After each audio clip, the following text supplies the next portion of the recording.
If you're just joining us, welcome. We're going to get started in about one moment.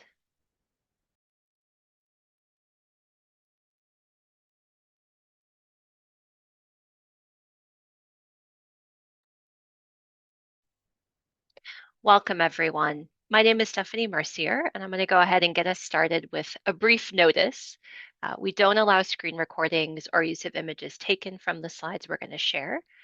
This meeting and all of the associated content are the property of CSH. Your attendance does not grant permission to record, reproduce, distribute, publish, transcribe, scrape, or otherwise use this content. Unauthorized recording and data capture is prohibited. And by staying in this meeting, you agree to these terms.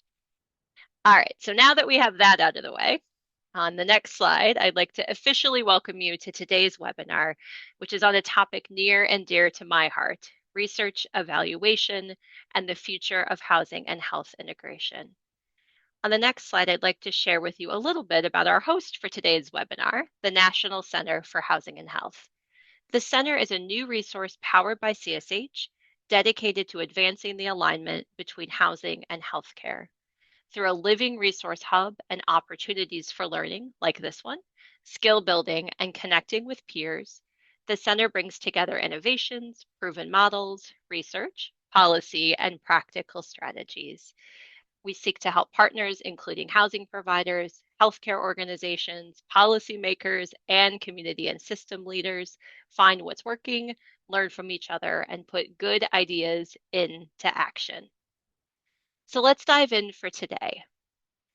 In just a moment, I'm going to introduce our speakers, and then we'll move directly into our panel discussion.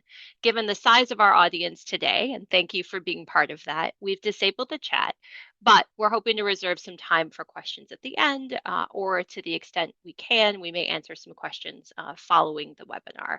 If you have questions that you want to pose to the panel, please submit them using the Q&A function, which you should see on the right side of your screen. After the Q&A section at the end of today's presentation, we'll close with a brief preview of what's coming up next in this series.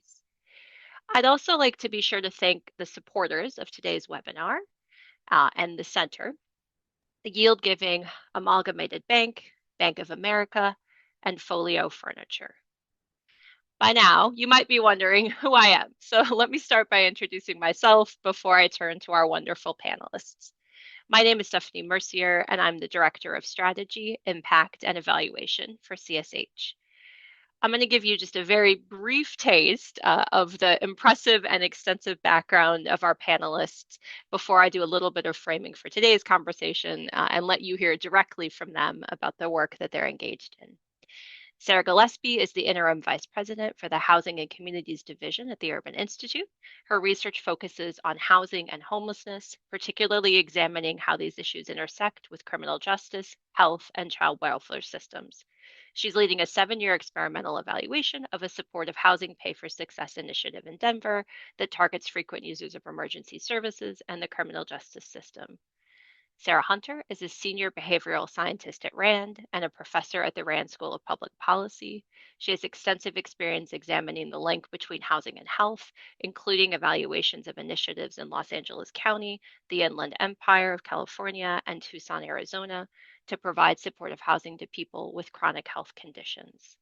Dan Trelia is an assistant professor at the Rutgers Center for State Health Policy and in the Department of Family Medicine and Community Health at the Robert Wood Johnson School of Medicine. His work includes National Institutes of Health funded research on the impacts of homelessness and housing services, the contribution of homelessness to disparities in health services outcomes, and efforts to reduce overdoses in permanent supportive housing.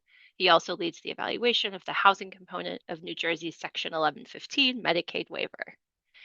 Now that you know who we are, we'd like to know just a little bit about you. We're going to put up a poll question that I'd love you to answer about what best describes the hat that you are wearing today. So I'm going to invite my wonderful colleague to bring up the poll for you to answer. All right, so you should be seeing a poll, and it's just asking you a hopefully simple question. Which option best describes your role or the hat that you're wearing for today's conversation? Totally optional. So feel free to decline to answer if it's not your cup of tea at the moment. And we'll give you A few more seconds to do that. And you can check it off your list as a question you were able to answer today.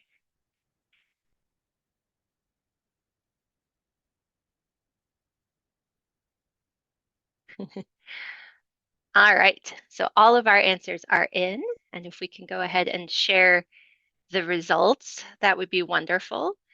Many of you are providing services to folks, and that's great to hear. That's important, and I think you're going to hear a lot of content today that's helpful. Many of you are part of government, which is also great, and we've got folks who are researchers, individuals who are part of healthcare, some folks who identify as people with lived experience. Fantastic! Thank you all for doing that. It's always helpful for all of us to kind of get a sense of who's in conversation with us today so that we can, if possible, tailor some of our comments to that. And on the next slide, the center and CSH, I'm going to do just a little bit of framing so that we're kind of all on the same page about a few things before we start, but then I promise I'll get out of the way so you can hear from our panelists. The center and CSH believe that as supportive housing evolves, communities need timely evidence, and I'm guessing you agree with that because you're here today, to preserve, improve, and scale it for the future. And to that end, we were fortunate to work with a collaborative group of folks including providers, researchers, folks with lived experience, policymakers, funders, government partners, to be able to develop a national research agenda. We think the first national research agenda focused on supportive housing. And not surprisingly, high on the top of the list are many of the topics that we're going to be talking about today. So I encourage you to take a look at the research agenda if you haven't already, and see if there's something you might be able to do, a question you can answer, a question you want to add, something you might want to include in an upcoming evaluation that you're part of. We really view this as something that will take all of us to implement and put into action. And we're really excited to have the conversation today to further our knowledge related to that. In a minute, our panelists are going to share with you what they know, and on the next slide, what they've learned from their research into the intersection of housing and health. But CSH has also published an evidence brief that highlights some of the trends in the evidence. There's a few of these on different topics, so justice, but today we're talking about health. Uh, and there's links within this brief to specific studies, including many of the ones that our panelists will mention today. While more research is needed and always welcome on all of these topics, we do have a general sense that there's a connection between supportive housing and positive trends related to health use and health spending. So I just want to ground our conversation in some of what is known. We're going to talk today about more and deeper things that our panelists are involved in, and also about some of the things we don't know and want to learn. But from the outset, we do know that there is a body of evidence showing us some of the linkage between folks getting access to housing with supports and being able to see positive shifts in health utilization. So I guessed correctly, even before the poll that you all answered, that people would be coming to today's webinar with a whole variety of backgrounds, and that's fantastic. And because that's true, I want to offer just a really short overview of Medicaid, which we're going to be talking a little bit about today, and its role in housing. So on the next slide, at a high level, many of you may be very familiar with this, so you can tune out for 30 seconds. But if you're not, I want to give you a chance to be aware that Medicaid provides health coverage to millions of Americans, and exactly what is covered varies state by state, right? That always that fun thing in our work of it depends, and it does. Exactly what's covered and who is covered depends on the state that you're in, but it's a key resource that can pay on the next slide for services that people need to improve their health and to stay stable in their housing. In most cases, with a few exceptions noted at the star there, it doesn't pay for housing. So when we think about supportive housing and Medicaid, mostly we're talking about services, right? That's typically where the conversation is focused. If you'd like to learn more about Medicaid coverage and the specifics in your state on the next slide, there's just a sample of some of the specific resources that the center has that can help you dive deeper and get a better understanding of what might be going on in a particular state of interest to you. All right, so now we can take down the slides, so you can see the faces of our wonderful panelists. And now that we all have a little shared background on health research and Medicaid, I'm going to start by asking each of our panelists to tell us a little bit about their perspective on what they've learned from their research or what they know to be true at the intersection of housing and health. We'll share some links both live during the webinar, so our panelists may reference some research studies. You've also heard some resources from me, so we'll share some of those links as we go through, but we'll also share them in follow-up to today's conversation. So don't worry, if you want to dig deeper, we'll make sure you get all of the information you need to go through in more depth. So I'm going to ask Sarah Gillespie if she'd start us out today and tell us a little bit more about what she's involved in. Yes, awesome. Hello, everyone. So Sarah Gillespie from the Urban Institute.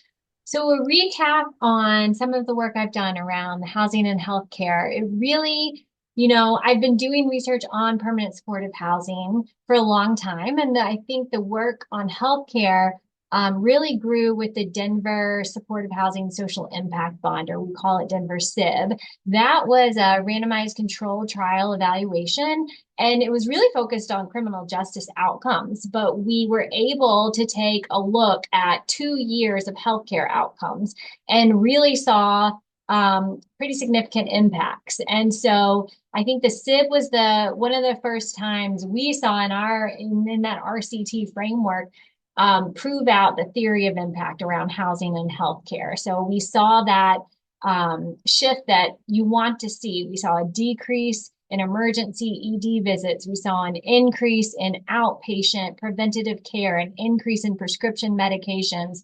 And it was just a really nice example of that theory of impact, that when you have the access to the right housing and the right services, you can shift that healthcare utilization and get the services folks need. And so because that looked so promising, that led to the creation of a new program we call a new evaluation called the Housing to Health Program, and another 7-year randomized control trial, which is really entirely focused on those healthcare outcomes, and particularly the hypothesis that over a long enough time period, that shift from expensive emergency services to less expensive community-based preventative healthcare could have a net reduction in healthcare expenditures. And that's really what we're testing is, can we find an impact on those net healthcare expenses? And I think the study is long enough and large enough that we might be able to dig into questions like, how long does it take to find a reduction in expenses? And, are there different patterns in utilization for different types of diagnoses or healthcare needs? I think that's really a lot of the questions that we're hoping we can dig into. And so around the same time when ARPA dollars became available, Colorado decided to kind of expand the model that the SIB had proven out and expand statewide and really put a ton of resources into expanding permanent supportive housing across the state. And we had a connected evaluation to that effort that was a quasi-experimental look over a couple years at what happens when you try to take this model statewide and really try to make a case for Medicaid to invest in the expansion of PSH. And what that study found is that we were able to look at 1-year outcomes.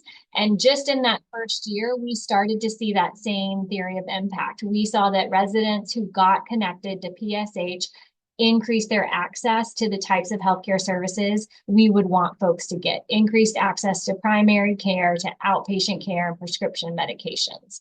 We were only able to look at 1 year, so I think there's still a little bit of a story that maybe wasn't told there. We didn't see that same decrease in the emergency services at just 1 year, but I think there was a lot to say about how PSH provides that platform and connection to healthcare services. The other interesting thing about that study is there was a large implementation component that looked at what does it take to create a healthcare benefit, a Medicaid benefit that PSH providers can actually use, and that providers who are not used to being Medicaid billers can take advantage of and use to expand their ability to provide housing and services. So that was that study. And finally, the last thing I'll mention is that this work on the Housing to Health Initiative in Denver is leading us into a body of work we're calling high acuity homelessness, or what works for people with the most complex healthcare needs. This is a small share of people. Most people would not fit in this category, but there are a small share of people who have very complex, particularly behavioral healthcare needs. And this work is really leading us into questions around how are these needs changing over time? How does the drug supply impact these healthcare needs? How do these residents define their own health and well-being goals? What do they say about what PSH provides in terms of recovery and treatment opportunity? And then what would it look like? We're testing new models like bringing contingency management, which is a program for that can be used for things like methamphetamine and stimulant use disorder. And what does it look like to bring a contingency management program into a Housing First PSH program? And how does that help meet the needs of residents? So that's kind of a summary of where we're headed with the research, but glad to be here. Thank you so much, Sarah. So much to dig into there. And thank you so much for sharing what you're learning and what's in progress with those evaluations. Dan, I'll turn to you next. Sure, fantastic. Hey, everybody, I'm Dan Tregley at the Center for State Health Policy and the Department of Family Medicine and Community Health in New Jersey. And a lot of my focus over the last kind of couple years has kind of more kind of trended toward prevention.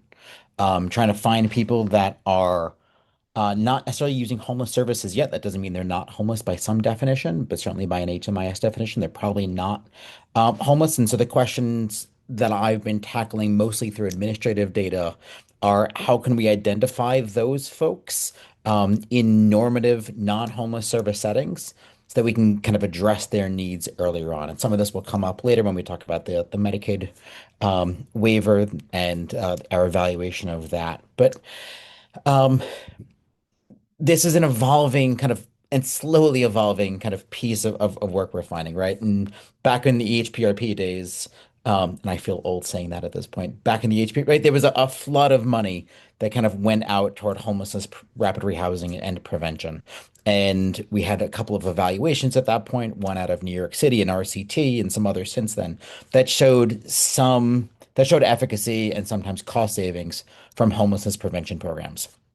But one of the challenges is how can we do that well and how can we do it efficiently, right? Policymakers and nonprofits are obviously concerned about how can we not only serve vulnerable populations, but also save money in the process. And I think improving efficiency is obviously a way to do that. It's one of the things that we've been thinking about is how can we kind of what is the overlap of health service systems, namely hospitals, and homeless service systems. And so, there's a little bit of work on this to kind of the overlap and the trajectory of how do people use health services and then come into homeless services. Some work out of the VA found that those that recently separated from the military found increased ED visits, hospitalizations, primary care visits in the lead up into the kind of the 2 months prior to homeless services. Work in Philly and Houston found increases in behavioral health services immediately prior to homelessness. So work that I was involved in with New York City and Kelly Dorn at NYU and others found that of a cohort of adults that used of first-time shelter users in New York City, about 40% had an ED visit or an inpatient hospitalization in the year prior to shelter use, most commonly occurring in the week prior to shelter use. And so what we saw was kind of these converging crises. That people were coming into health services, oftentimes hospitals. Sometimes that was a kind of there's a health-based precipitator of homelessness, or maybe they were looking to a health service, a hospital, as a way of accessing some kind of broader social service. And so as a result of that, there's been more an influx of kind of hospital-based interventions, housing navigators, community health workers, and we're seeing that line of work slowly develop. And where I think we're lagging, we'll get to that in a little bit, is right, how do we identify these folks? And there are kind of two broad ways of doing that, right? One is with screeners, right? One or two question screeners. The VA was an early pioneer in this. They had their two-question clinical reminder that had kind of right, low rates of positive screenings, which is good, right? It means it's kind of only getting the people that really need those services, right? I think it was a 0.9% positive screening rate for current homelessness and a little over 1% for homelessness risk. Tom Byrne and Anna Elizabeth Montgomery and Kelly Doran in New York have done a kind of tested some one question screeners, and there's been some work using administrative data. Kaiser did some work in Northern California, and we're doing some work in New Jersey now. What we've got, and we'll talk about this in a little bit, is linked Medicaid and HMIS data for from 2011 through 2022. And so what we're doing, slowly, we presented this at Academy Health and APHA last year, and working on the manuscript for that now is right looking at who becomes, of those that are high risk hospital users, who becomes homeless within the next year. We're finding some of the culprits that you think are kind of most likely predictors. So those that have a Z59 code, even if they haven't used homeless services before, if a doctor has identified them as homeless, it's likely that they're kind of on their way to becoming a homeless service user. Substance use, mental health issues are obviously big ones. Pregnancy is a risk factor for families with children later on. And one of the things that I think is most kind of interesting in this is the different kind of timings that we see of singles versus families. So for families, in the year after the kind of a high kind of hospital use time, about 3 hospital uses in a month, we see kind of their entries into homeless service are constant. It doesn't really change over the course of that year. But for those that are using homeless services as singles, their most common kind of day of entry to homeless services is the day of or the day after being released from the hospital. And we see kind of precipitous drop in the 2 weeks after that. And then it doesn't steady out until about 6 months or so. So this is kind of work that's developing, and we hope to see more of that in due course. Thank you so much for that, Dan. I love the so many things about what you just shared, but in particular, the illustration of how, data and data across systems can really lead to action, right? Like how we can think about what is this telling us? Okay, and what does that mean we can actually do? And what does that mean communities can test? And I just really appreciate that through line in what you just illustrated. Thank you. Sarah Hunter, I'll turn to you. We have two Sarahs on our call today. We are blessed with two Sarahs, so we will do our best to distinguish. Thank you, Stephanie, and hello, everyone. Just a reminder, I'm Sarah Hunter from RAND, and I'm glad to share what we've learned about the intersection of housing and health, especially through our research on supportive housing for people with complex care needs. Over the past several years, I've led or co-led evaluations of a number of different permanent supportive housing programs across California and Arizona, including LA County's Housing for Health initiative, their Just in Reach Pay for Success initiative, the Inland Empire's Health Plans program, Pima County's Housing First initiative, and most recently, CalVet's Enhanced Supportive Services pilot. And across all of these studies, the evidence is clear. Supportive housing dramatically increases housing stability for people who have experienced homelessness. But the story doesn't end there. Our research consistently shows that supportive housing leads to better health outcomes and changes in how people use healthcare.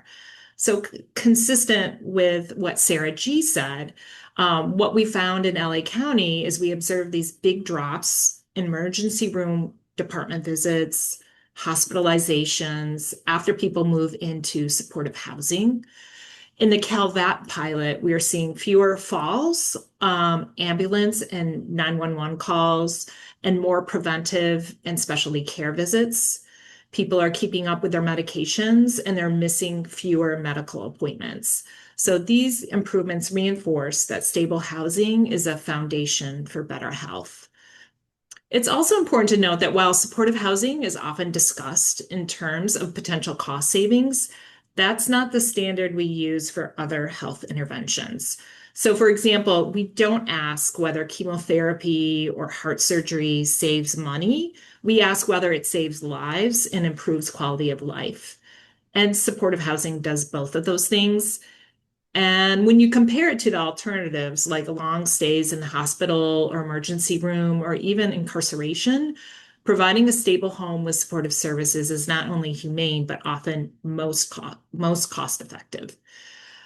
One key lesson from our recent work is that people's needs change over time. So now that supportive housing has been around for more than a decade, we're seeing a lot more residents aging in place in these settings and needing higher levels of care, which can be often really challenging to access in the communities where people live.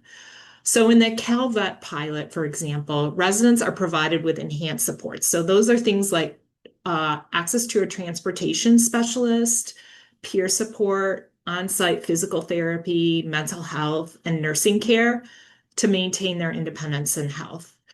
And when these additional services are available, we observe what you would expect: fewer negative housing exits, less food insecurity, and better living conditions. So for policy and practice, the takeaway is clear: housing is healthcare. Stable housing is essential for maintaining and improving health, and integrating flexible, person-centered supports can help people remain housed and healthy for longer. So as we move forward, it's critical to keep investing in supportive housing, ensure the services can adapt as people's needs change, especially for those with complex health and criminal justice histories. And finally, I want to address some common criticisms. Sometimes the supportive service provided in the real world aren't as robust as those tested in research. And so that can affect the outcomes that we observe. And while supportive housing has expanded during a time of rising homelessness in the US, that doesn't mean it's causing the problem. So just as better cancer detection doesn't cause more cancer. So it's important to separate the correlation from the causation and focus on what the evidence is telling us, that supportive housing is a proven effective intervention that saves lives. Thank you so much, Sarah. So many beautiful gems in there. Love the reminder, right, that we often see supportive housing held to a different standard than other interventions that we wouldn't necessarily as a society think twice about, and that it's associated with things like you said, like addressing food security, right, which we don't necessarily always start with as an outcome, but yet is there, right? And we need research like that you and others are engaged in to help us tell that whole story. Amazing. Well, you guys are probably now realizing the challenge here, right? We could spend an hour talking to each of these panelists about each of these studies, but we want to make the most of our time together. So thank you so much for that really rich introduction.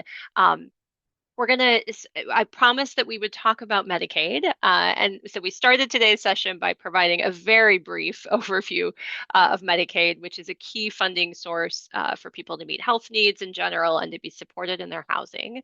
There are 25, I think, or 25-ish states that are actively covering what are called housing-related services via Medicaid. And most of those states are doing some kind of research. And so Dan, I want to turn to you to tell us about how New Jersey is evaluating the housing component of its 1115 waiver. And then also, what opportunities do you see across all of these states that may be doing similar or could be doing similar research?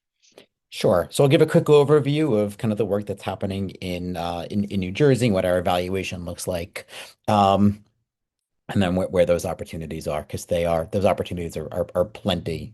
And it's one of the things I'm so excited to, I think that the National Center can tackle is there's opportunity certainly there. So New Jersey's kind of Medicaid funded housing supports kind of fall into kind of four distinct buckets.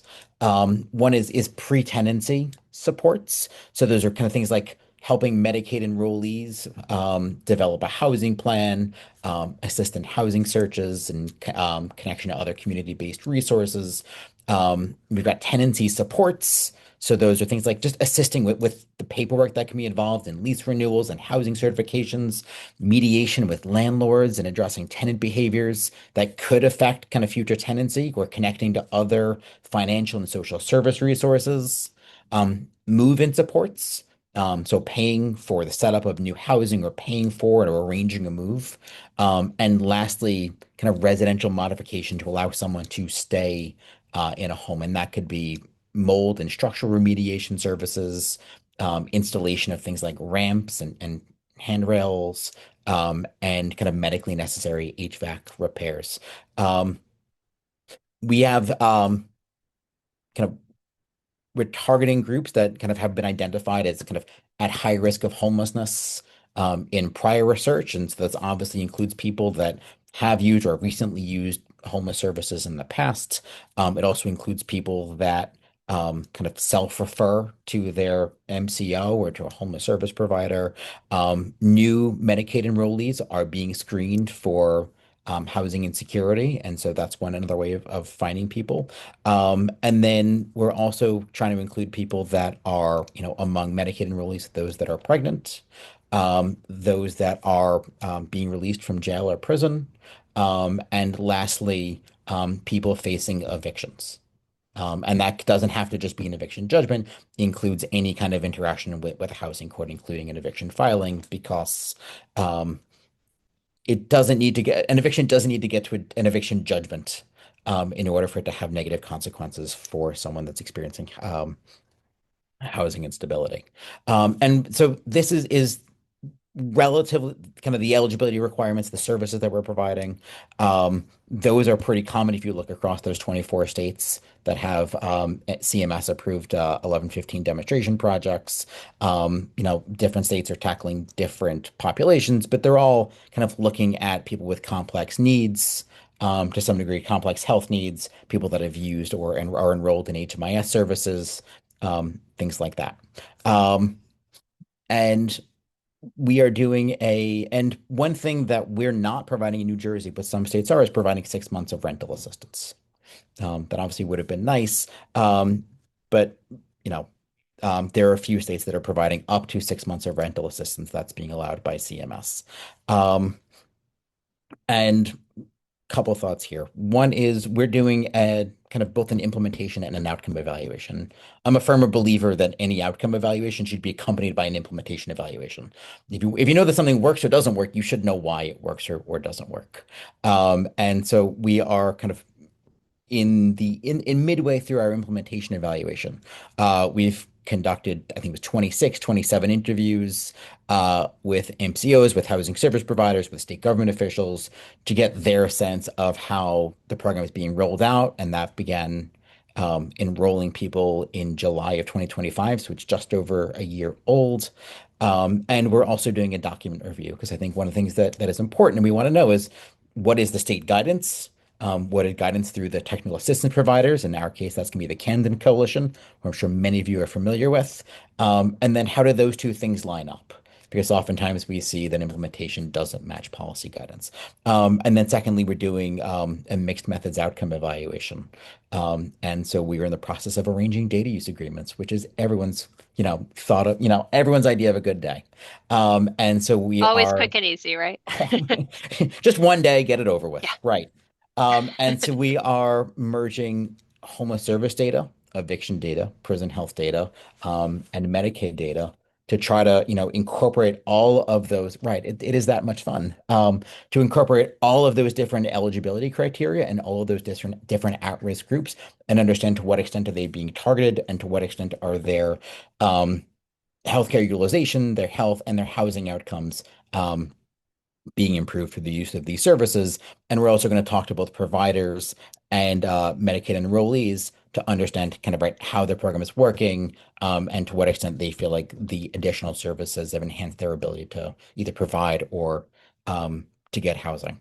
I think there are a couple of things to think about here. One is we can't lose track of the potential effects of HR 1 or the One Big Beautiful Bill on the Medicaid population. And this might lead to people that are not going to be receiving Medicaid, but are going to be in dire need of housing resources. And so we might see a group of folks that are going to be coming in, right? In expansion states, of which New Jersey is one, we're seeing things like, the work requirements, more routine address checks, verifying eligibility every 6 months. And these are people that either are homeless because New Jersey is not a cheap state to live in, or are at imminent or at risk of homelessness. They're just living on the bubble, and the loss of some of these services is obviously going to adversely affect them. And this is going to play out in lots of other places. And I think there is So quickly address your last question, and I want to turn it over to the others of kind of where are their learning opportunities.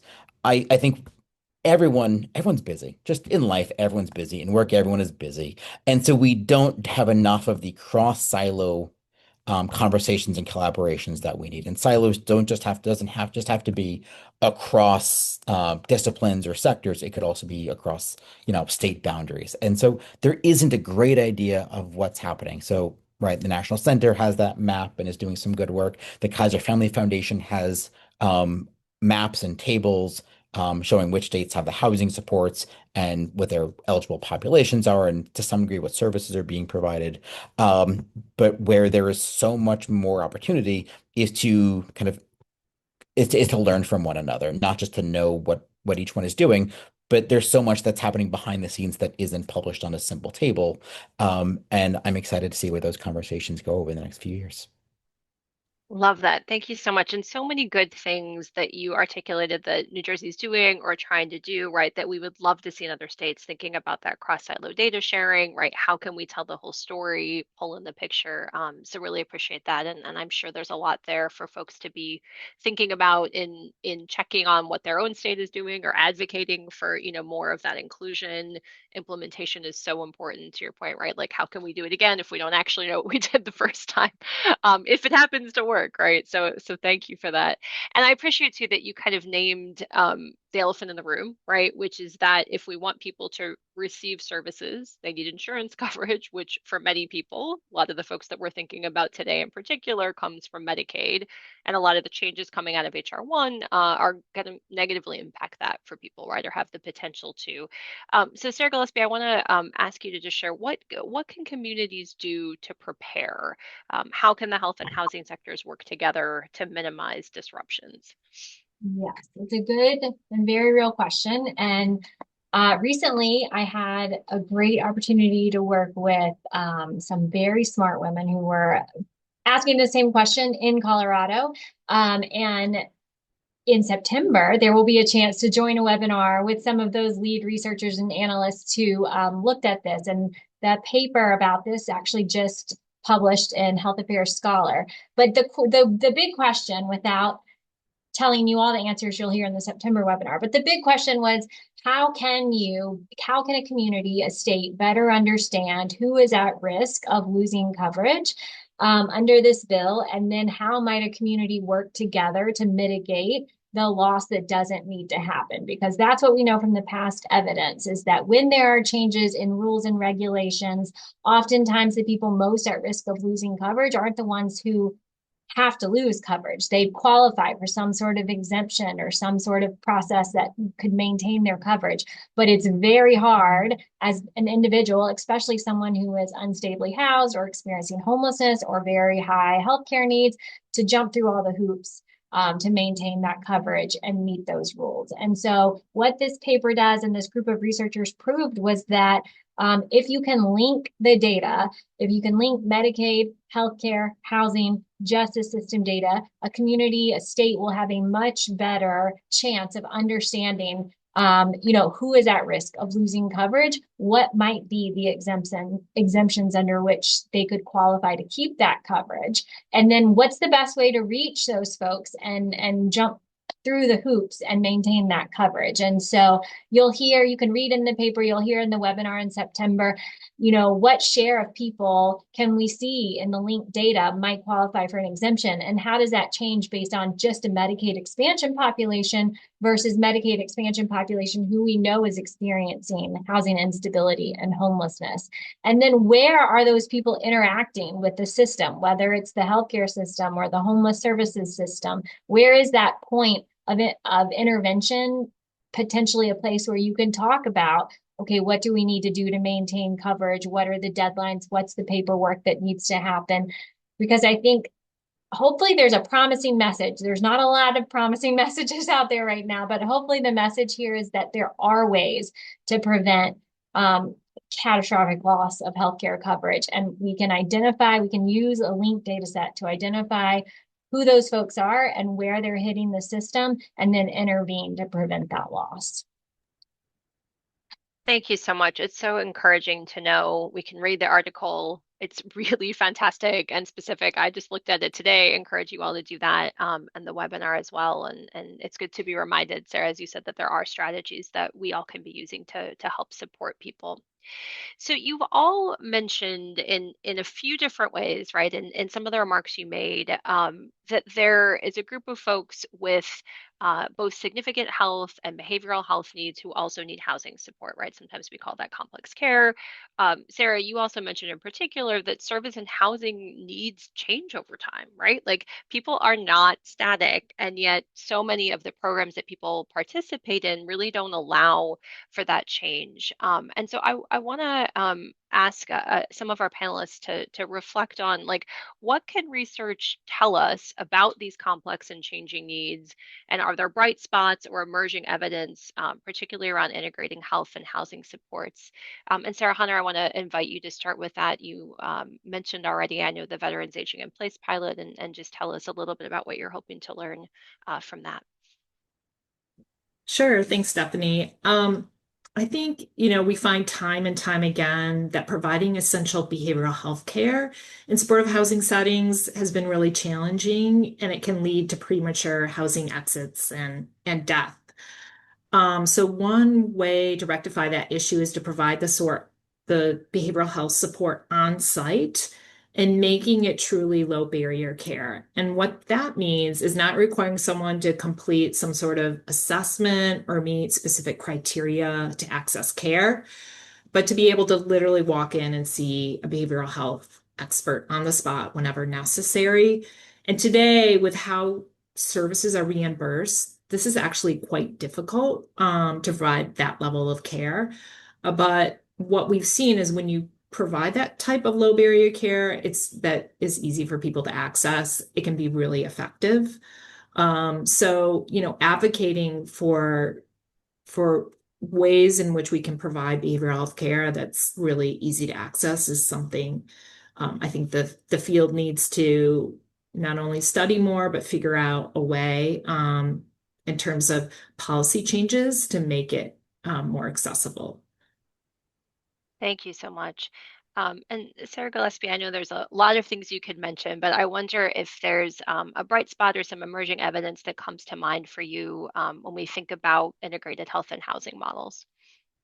Yeah, I think there's a lot going on across the country. In fact, we just talked to a lot of policymakers at the city and state level yesterday who were sharing what they're trying. And I see in the FAQ, that Q&A, that everyone's saying, but what about the HUD NOFO? What are we going to do when HUD and federal policy is changing and seems to be pushing back to a model that evidence has shown doesn't work? And I think what I'm holding on to is that we know people need housing and services, and how can we I think that what we also know needs are changing. And so one point that I heard made yesterday in the meeting I was in is that we don't know how transitional housing works for people with the most complex behavioral health care needs, right? Like, what about a model that is for a very specific group of people that maybe we don't have a great model for? So I think leaving room for there to be continued evaluation,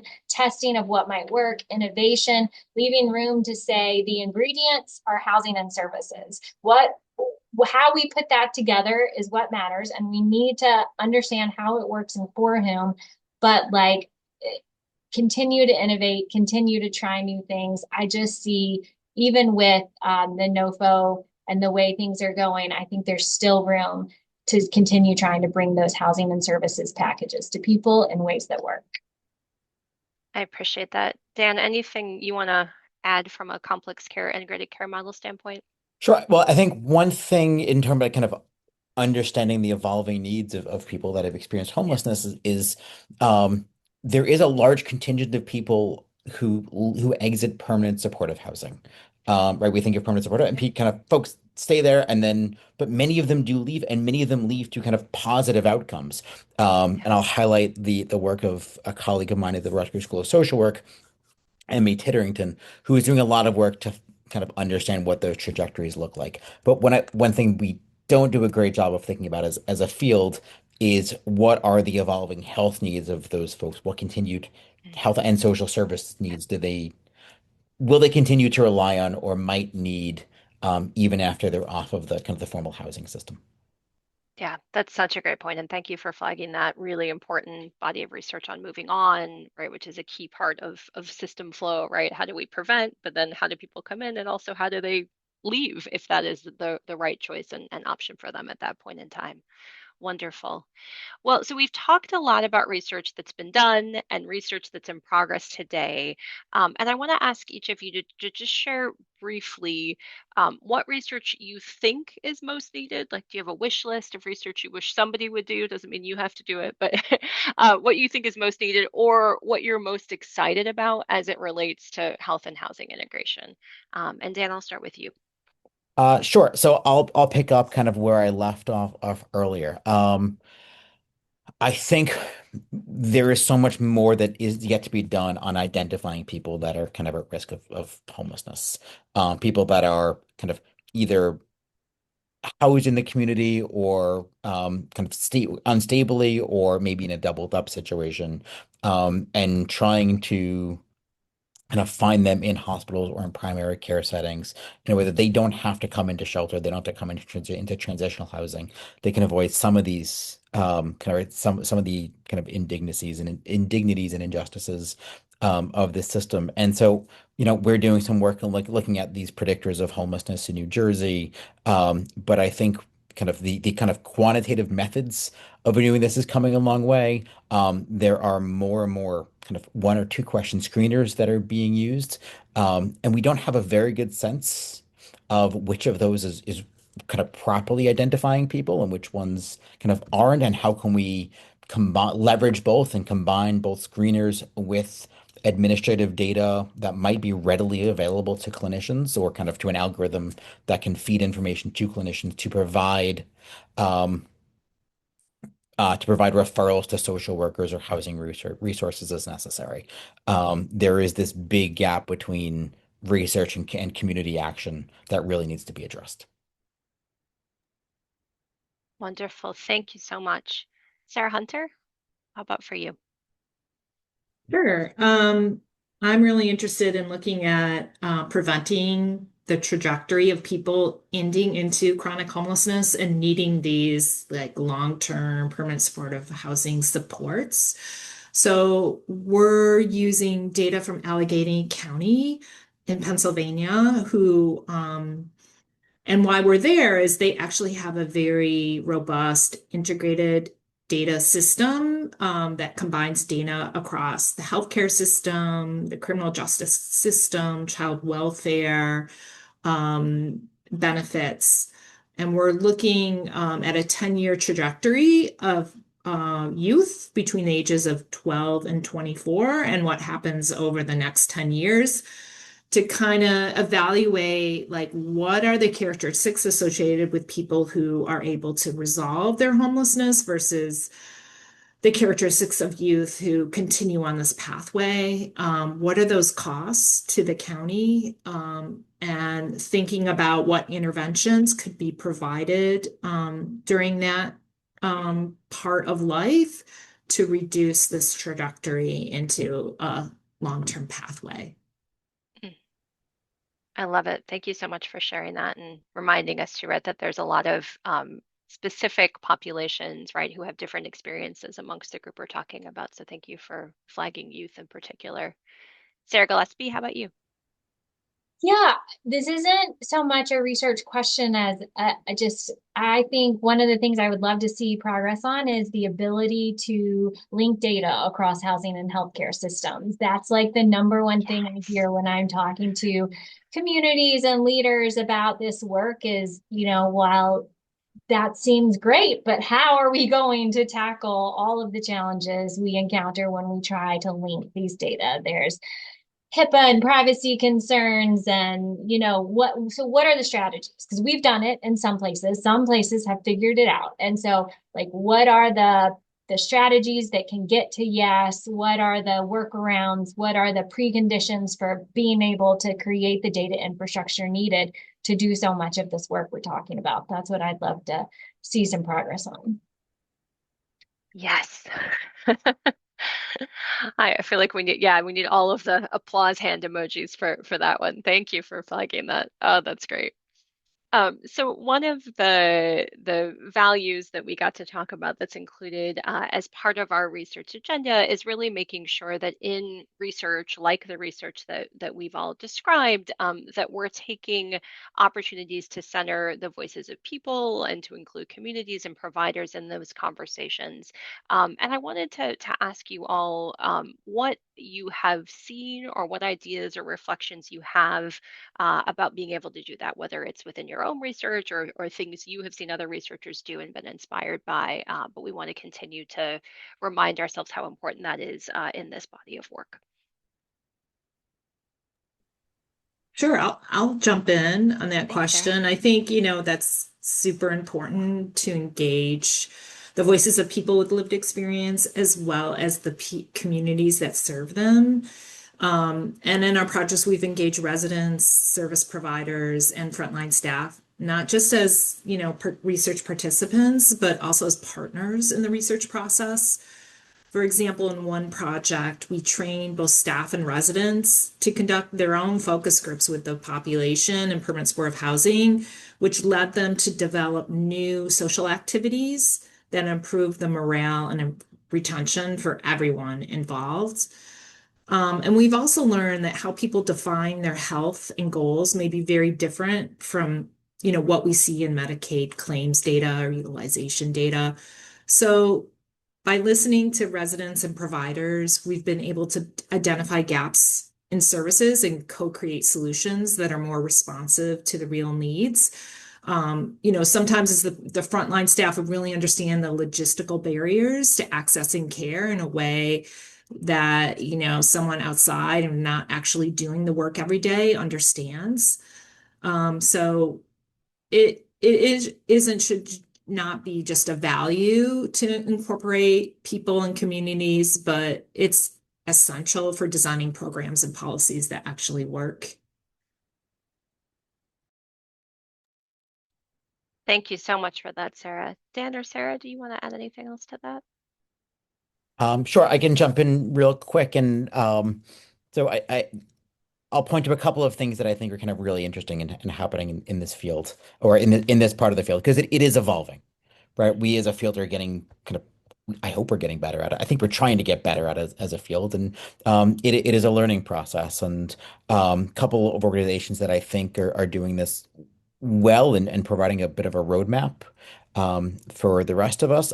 One is the Health Times Housing Lab, with Health by Housing Lab at NYU. They have among other things, a speakers bureau of people with lived experience of homelessness. And right, I think one of the troubles that researchers often have and journalists often have is they don't know where to go to find the voice of people with lived experience.